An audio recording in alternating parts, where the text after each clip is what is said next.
আরে খাইছে রে, এই রোদ্রে দিয়া বাইর হয়েছি। মাঠের মধ্যে কোনো গাছ গাছালি নাই, কি যে রোদ্রের তাপমাত্রা। ভেন্ডি খেত একবারে বইটাইছে রোদের কারণে। প্রচুর প্রচুর তাপমাত্রা, মাঠের মধ্যে না বাইরিলে আসলে বোঝা যায় না কি পরিমাণ যে তাপমাত্রা আছে।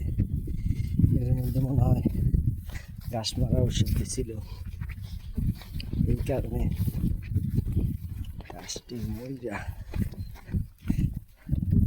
হ্যাঁ, কচু ক্ষেত্রের ভিতরে ছায়া আছে ভাই, সমস্যা নাই, লতি উঠাও। কচু ক্ষেত্রের ভিতরে আবার ছায়া আছে, মানে ভিতরে রোদ্রের তাপটা লাগে না,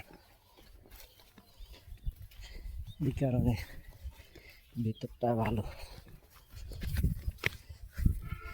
কয়েকদিন আগেও ধান ছিল মাঠের মধ্যে, আর এখনকার ধান নাই।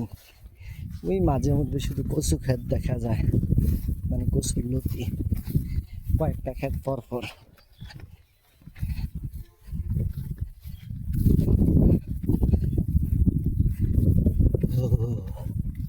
রোদের যদি এত তাপমাত্রা হয়, প্রচন্ড রোদের তাপমাত্রা।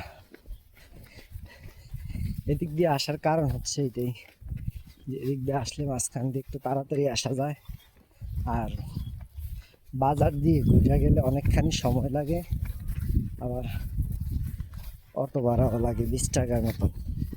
আর এখান দিয়ে গেলে হাঁটা হাঁটা হয়ে গেল, এই আর কি।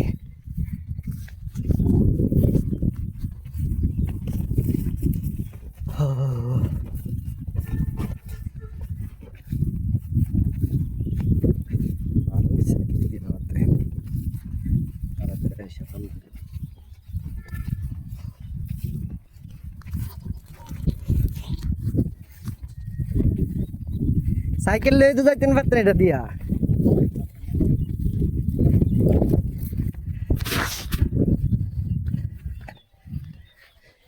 দূরে তারা গাছের ইয়ার মধ্যে বৈশা বৈশা স্যান্ডার মধ্যে বৈশা বৈশা দিছে।